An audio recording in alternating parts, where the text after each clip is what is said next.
Brilliant. Thank you for having me, Sam. You're a hard act to follow. Sam always has so much energy, so I will try and keep the energy vibe in the room. Thank you. I have too much energy. I had someone told me. Too much coffee, Sam. Right, we'll go.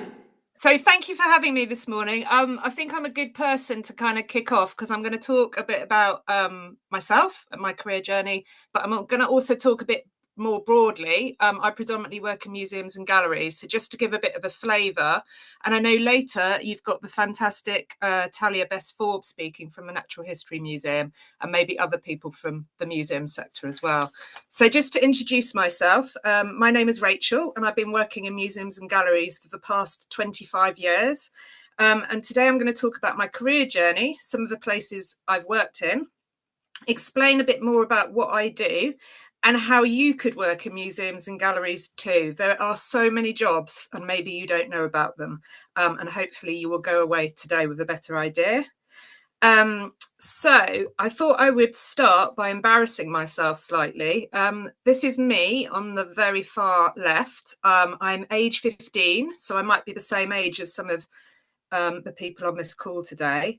And I wanted to be a teacher. So this is me on my work placement at my old primary school. I was in year 11. As I've already said, I'm on the far left. The person next to me, Becky, I've just reconnected with, she actually works in the same school. She's gone back to the school many, many years later after we did our work placement, which I thought was quite interesting. So how did I get kind of from there to where I am today? So I went to university and I qualified to be a primary school teacher. But even whilst I was at university, I decided I wanted to work in museums and galleries instead. I was really lucky because my mum was my biggest influence. She took me to museums as a child. She used to love museums and arts and crafts. And I know I was lucky because not everybody has a parent who's able to take them to museums and galleries or supports them in doing a job in the arts. And I know Sam and the team do a fantastic job trying to explain, why people should work in the arts and the statistics and these fantastic career options and where there are skills gaps and things like that. But not everybody supports working in the arts. But this week you'll be able to see, well, particularly today, you'll be able to see all these fantastic jobs. There are great jobs to do in the arts. So at school, I enjoyed maths and arts. So I also am quite mathematical. And I use both in my job today as an evaluator. But I'm going to talk a bit more about that later. So I'm sure some people have got more high-tech presentations than me, but I thought this would give you an idea of my career journey. In grey, the arrows are my studies. So I started at secondary school doing GCSEs. Some of you might be doing that now. And then I went to a sixth form college and I did A-levels. And I went to university and I did a degree. As I said before, I trained to be a primary school teacher. And I started to volunteer in museums during my university holidays because I found out about all these amazing jobs that you could do in museums. And I wanted to think about moving from being a teacher to a museum educator. So I did a year in primary school. I knew that probably wasn't quite right for me. I still wanted to work with people in an education setting, but not in a primary school.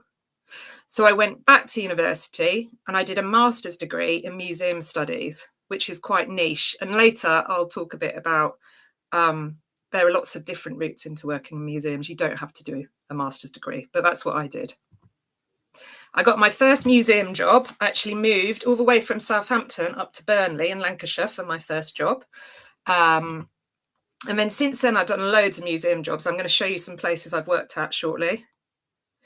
At the moment, I work as a freelancer. So I've been doing that for about 5 years. And what's great is I get to work with many different organisations. Sam gave me a great intro earlier. I do work with loads and loads of different people. And I get to choose where I work and when I work up to a point. It depends on what's available. Sometimes I have too much work to do. And sometimes I don't have quite enough and I have to apply for more. And I'm sure there are lots of people who've been talking this week about what it's like to be a freelancer. But it works for me because I have 2 children, and it works around my lifestyle. So I would rather do that than work in one organisation all of the time. And what about the future? Well, I've put that in a different colour with a question mark because I don't actually know. And I think people do change as they go along. My granddad, he did the same job for 40 years. I think a long time ago, that's what people did. But today, people change careers all the time. People retrain to do something completely different.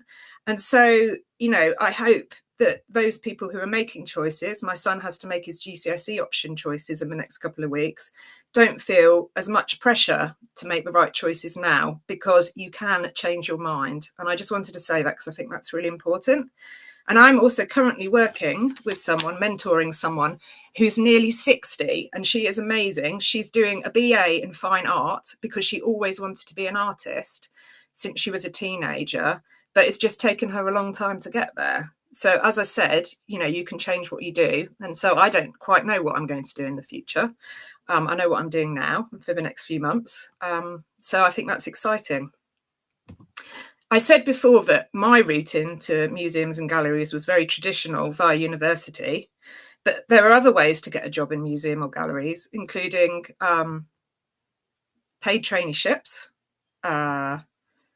apprenticeships, and some of you will already have done volunteering or work experience.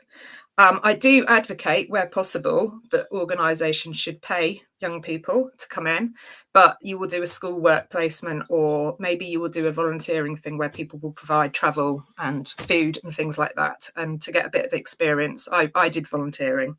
But as I said, I do encourage people to pay. So what did I want to say? So an example of paid traineeships, I work at the Family Museum.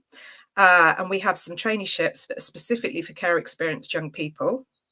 And apprenticeships, I know Sam just talked about Christie's. There's going to be an apprentice talking later today, but there is also Westminster Adult Education Service, WAES, and they offer some really interesting apprenticeships, like the Cultural Learning Partnership Officer. And people train for 18 months, but they get paid on the job. They do studies as well. They have 1 day a week study, I think. And there are places like the British Library, the National Gallery, and Imperial War Museum where you can do that. So you don't have to go to university. You can look at these other options as well. So where have I worked? Let's bring some of these up. I wonder if anyone will recognise some of these. I can't do audience participation here, so I'm going to guess that some of you will recognise these. But this is Tate Modern. This is the South London Gallery in Peckham. This is the Serpentine Gallery in Kensington Gardens. And this is the National Portrait Gallery off Trafalgar Square.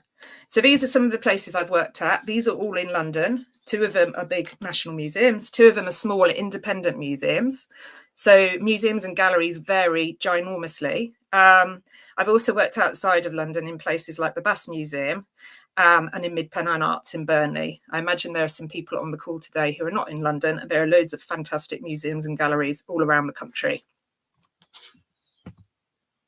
So I wanted to talk a little bit more about what I do. Everybody's job's slightly different.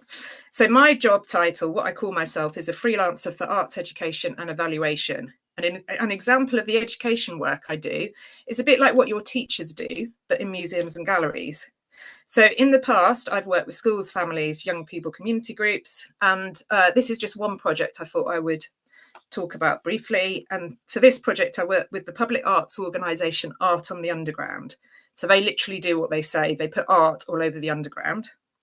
And this was a project with artist Monster Chatwind. She has a fantastic name. You can look her up, Monster Chatwind. And she wanted to create a detective hunt along the pedestrian tunnel by South Kensington Tube Station, which is close to the Natural History, Science and V&A museums. So I worked on this with her. And I then worked with teachers to encourage them to bring their school groups to do the hunt, which leads you to a special treasure inside one of the museums. And the hunt is still up. If you want to go along and have a go. There's a QR code and some information right at the beginning of the tunnel by the tube station. But a lot of my current work now actually supports young people, particularly those underrepresented in museums and galleries, on their progression routes into working in the museum and art sectors by setting up traineeships and mentoring young people. So I'm all about supporting people like you on the call to get a job in museums and galleries. I'm just going to check the time so I don't go over. So the other part of my job I mentioned is evaluation. So this is an example of the evaluation work I do. I work with young people who have experience of being in care, and they are doing paid traineeships at the Foundling Museum. So here you can see somebody, one of the trainees, learning some art skills. And what I do is I go in and I work with the young people over a period of time so they get to know me really well. And I collect quantitative data or numbers. And I also collect qualitative data or comments, feedback from people. And then as an evaluator, I collect all the data and I write reports with my key findings and recommendations that then help museums get more money from funders to do more projects. So if you go and do something in a museum or gallery, there's people like me kind of behind the scenes making sure that there's evidence and funding to do these things. And this is where I use my interest in maths as well as art. So there is that kind of crossover. So these are my top tips for working in museums or galleries for anybody who is interested. Contact your local museums and galleries. And I've mentioned smaller museums and galleries here because often people go for the really big ones and they will have opportunities, but sometimes you've got a local gallery around the corner. Some of you might live in more rural areas and they would love to have an extra person come in and give a hand for a weekend or an event or whatever. There are loads of schemes you can get involved in, like youth forums or young producers projects. I'm going to flag up a resource at the end, which is in the billions of resources that Sam has collated together, which gives you a list of some of the things happening, predominantly in London, but some outside of London too. Look out for online work placements. If anyone's interested in working in a heritage setting, Historic England offer every summer online in partnership with SpringPod. They offer a 2-week sort of A-level age work placement, which looks absolutely fantastic. I'd love to do that. And for online resources, there is an organisation called Museums Gallery Scotland who have a resource called Marseum. So Mars like the planet, but sort of a play on museum, which is also brilliant. Also sign up to a mentoring program. So there's organisations like Arts Emergency, Creative Mentor Network and Creative Access. And when you get a mentor, one of the key things is to do networking. So people like me who've been around a long time, we have loads of networks. I'm more than happy to share my networks and introduce young people to other people. So that's really important, the networking and gaining connections. And a mentor can help you do that. Right, so to finish off, I just want to highlight some of the other jobs in museums and galleries. So you've heard about me doing kind of education evaluation work. But if you go on a trip with your school, you will meet a gallery assistant, so someone who works front of house, and a museum educator like me. But there are so many other jobs. So I just want to click through these so you can see them all. So there's a conservator, somebody who looks after the paintings and artworks, press manager, liaises with newspapers, make sure the information goes out to the public. Somebody working in the shop, choosing what you see in a museum shop. Museum educator like me, marketing manager, lots of kind of social media, things like that. Exhibitions officer puts on the exhibitions that you go to see. Graphic designer, if you pick up a leaflet or you see a panel in a museum, they've been involved. Fundraiser gets the money. Art handler moves the art around, makes sure that it stays safe when it's going in an exhibition. Curator will work with the exhibitions officer to work out where the artworks will go. Gallery assistant, the people you see in the galleries who look after the artwork and also the visitors. Finance manager, beavering away behind the scenes to make sure everything runs smoothly. A registrar is a job where people, big museums have collections, and when objects are donated, they do a lot of work to put the objects into the collection. The directors at the top, working closely with the trustees and other senior management. Head of security, make sure everything is safe. Some of the museums and galleries have security on site 24/7. And an archivist, some of the galleries, so like the National Portrait Gallery where I worked, have an archive and library. So these days, I think it's more about the skills you need to do for these jobs rather than the subjects you studied. So lots of you will have these amazing skills. I just wanted to flag up that I work in museums, but I didn't actually study history. I don't even have a history GCSE. So I just want to put that out there.